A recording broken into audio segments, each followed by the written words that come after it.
পীরসরাইয়ের জোরারগঞ্জে ঐতিহাসিক ছুটিকা জামে মসজিদ ঈদগাহ ময়দানে সালাতুল ইস্তেসকা নামাজ অনুষ্ঠিত হয়েছে। শুক্রবার ২৬শে এপ্রিল সকাল ৯টায় ৯০০ বছরের পুরাতন ঐতিহ্যবাহী ছুটিকা জামে মসজিদের ঈদগাহ ময়দানে এলাকাবাসীর আয়োজনে বৃষ্টির জন্য এই নামাজ অনুষ্ঠিত হয়। শত শত মুসল্লির উপস্থিতিতে অনুষ্ঠিত নামাজে ইমামতি করেন বারুয়ারহাট কেন্দ্রীয় জামে মসজিদের খতিব মাওলানা নিজামুদ্দিন আনসারী। পরিচালনা করেন ঐতিহাসিক ছুটিকা জামে মসজিদের খতিব নুরুল আলম তৌহিদি।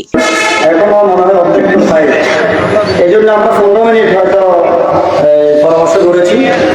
এখন প্রত্যেক বক্তা 2 মিনিট করে পরিচিত হবেন, কিছু দরকারি কথা বলবেন। 2 মিনিট ভিতরে যাবো না।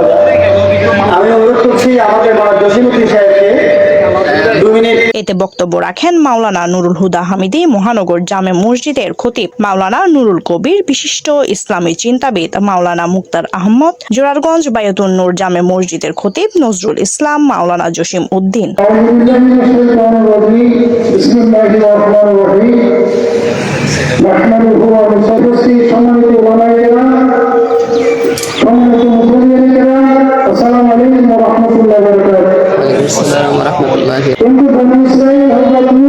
দোয়া মুনাজাত পরিচালনা করেন সুফিয়া বড় হুজুরের নাতি মাওলানা কেফায়েত উল্লাহ। খুতবা ও ইমামতি করে নামাজ পড়ান বারুয়ারহাট কেন্দ্রীয় জামে মসজিদের খতিব মাওলানা নিজামুদ্দিন আনসারী।